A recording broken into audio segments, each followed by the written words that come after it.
So this Saturday we have Teofimo Lopez versus George Kambosos Jr.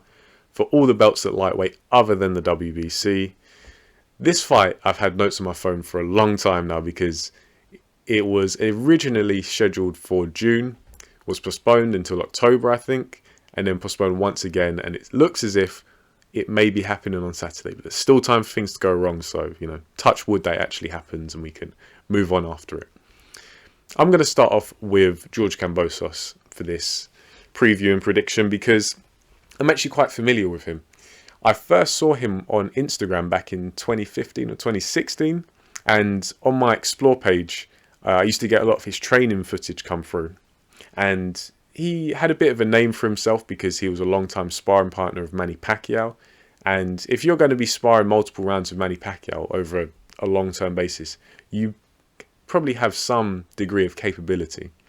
But in the footage, you could see it was clear that Kambosos, on the bag, on the pad, shadowboxing, his fight highlights, he was very explosive, had a lot of speed, and just overall had a good degree of athleticism.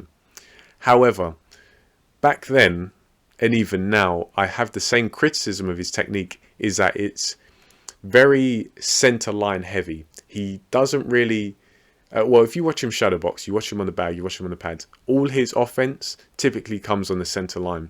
And you guys know, I feel like I've explained it well enough now, that not only does that limit your power, but it means you're a stationary target mostly. You're a sitting duck because you're almost constantly in the firing line of your opponent, and when you go to initiate your own offense, you're in danger yourself.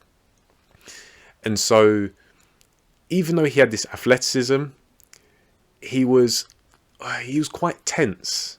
He was very explosive and speedy, high tension, but there was a lot of residual tension, and it kind of, he was just a coiled spring, and he had like this rigidity as a side effect, even though he had these very snappy movements, especially with the jab, which I think is probably one of his best weapons. Despite these criticisms I have recently, I have seen Kambosos, he tries to maintain an active guard in his fights, but he falls into a very common mistake where he fails to bring his hands with him and really have a lot of synchronicity between the components of his guard. So even though it's active, not all the components of his guard, like his hands, for example, come with him. And that can be very costly at the highest level. And so he has this center line offense where everything's on the center line. It's all kind of, I want to say arm punches because there's no great articulation of his weight, even though they're quite snappy. They'll definitely hurt you. You know, that's without a shadow of a doubt. But if you look at Kambosos when he's in close, he's like in kind of in fighting range, he's able to kind of make use of much bigger weight transitions.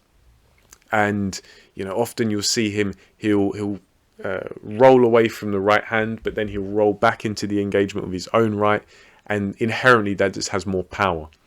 And so he does try, and you can see that there is some thought behind what he's doing, but the technique just isn't as developed. However, Teofimo Lopez, on the other hand, is very proficient, especially at those single and double weight transfers. So a single right hand, a single left hook, or pairing the two. He can get some serious power in those. But Kambosos, just to go back to him for a second, he does show a decent ability to cut off the ring. I feel like this was clearest in the fight he had against Lee Selby, who I think many people would say was his career best win thus far. And even though Selby isn't really highly rated, he's kind of like, most people overrate him, but then the other camp of people underrate him. At the bare minimum, he moves well and he moves often, and people like that, fighters like that, they can be a headache to face. Whereas George Kambosos, when he fought Selby, he was able to do a good job of keeping himself in front and in punching range of Selby. However, I don't think that's going to pay off much in this fight because I can't really see Lopez employing that level of movement. Because Teofimo Lopez is a bit of a quote-unquote flat-footed fighter.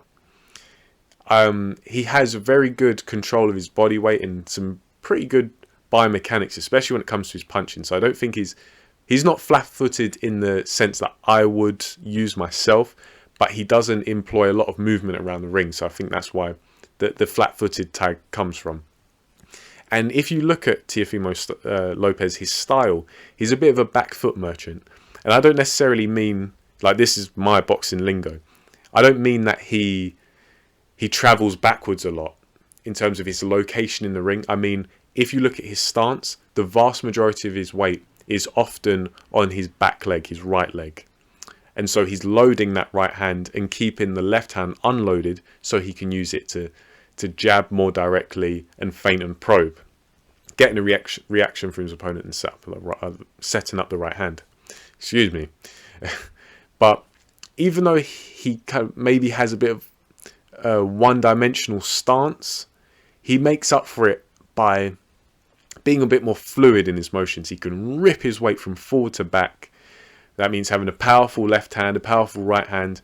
But he's also quite defensively responsible, because if you see a lot of the time, Teofimo Lopez, when he's in front of his opponent and his opponent is attempting their active guard and giving him different looks, he'll often adjust his stance ever so slightly. And he has a more accomplished active guard, and is just a bit more defensively responsible, and his understanding of fighting positions is a bit better than that of George Kambosos. But then with this understanding of fighting positions, this better understanding, comes more power. And this can be seen in Teofimo's training, because if you look at pretty much all his media workouts, he'll do this drill on the pads where he'll travel across the ring and he'll throw these very deliberate left hooks and then a right hand and then a left hook and then a right hand.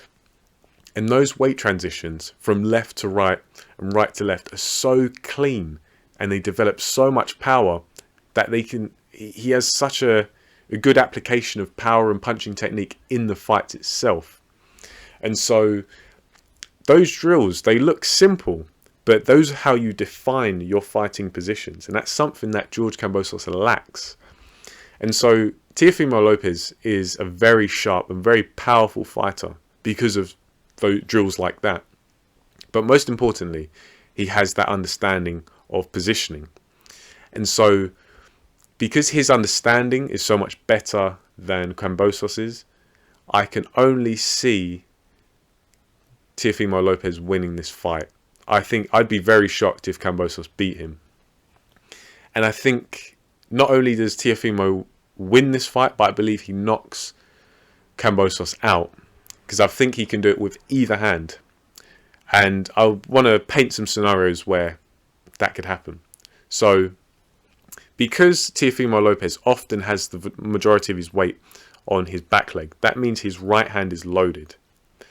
And so sometimes we'll see him employ that low left hand. And now that can be quite inviting for an opponent. And so if Kambosos opts to jab Teofimo when Teofimo is in that position, he could quite easily get timed over the top by Lopez's right hand and get absolutely smoked. However, George Kambosos also has a tendency to not really keep his right hand in an appropriate place. It doesn't really serve a very good or consistent function as a guard. And so pairing that with Lopez's ability to sometimes just leap in with a left hook, which we've seen him do before, he could easily catch Kambosos with that punch, I believe, because Kambosos will just present too many opportunities to Lopez, and Lopez is fast, he's powerful, and he understands how to exploit a fighter's positioning. And so, as I say, I expect Teofimo to win by knockout, probably around 6 or 7, and I imagine it'll probably come from a counter punch. I'm not sure if it's the right hand or the left hook, but I feel like it'll be probably one counter punch that really badly hurts Kambosos, and then whether Kambosos gets knocked down or manages to stay on his feet, I believe it'll be over from then. I think it will be downhill. I think Teofimo Lopez is just too sharp a puncher, too explosive, and George Kambosos just presents him with too many opportunities. However, even though I'm pretty confident in my prediction that Teofimo Lopez wins, there are some things that concern me about Lopez himself. The First one, which I think is a bit more obvious, is him making weight. And now a lot of people have spoken about this for a while, and I think it's a very valid point, because he is clearly struggling to make lightweight. If you look at his face, not just today or at the weigh-in, but days ago, weeks ago even, his face looked gaunt, his eyes looked sunken, and these are all telltale signs of someone who's draining themselves to make weight. But also, in the media workout a few days ago, he was actually wearing K-tape, which is used to provide some stability for the joints and relieve pain as you carry on being active. And this, like joint pain, for example, can be associated with the restricted diet. And it's no secret that fighters restrict their diet to make weight. And so it's quite concerning, because remember, he's a young guy, and already he's dealing with these kind of issues that you don't really associate with young fighters. So it's definitely going to be something to kind of keep an eye on down the line, because you expect him to have a few more years in boxing. And so that's one thing. But then also something that not many people have touched on is the mentality of Teofimo.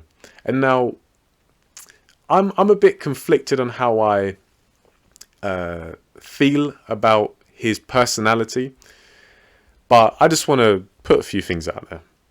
Teofimo Lopez is a very fiery character and very brash, as are many young fighters.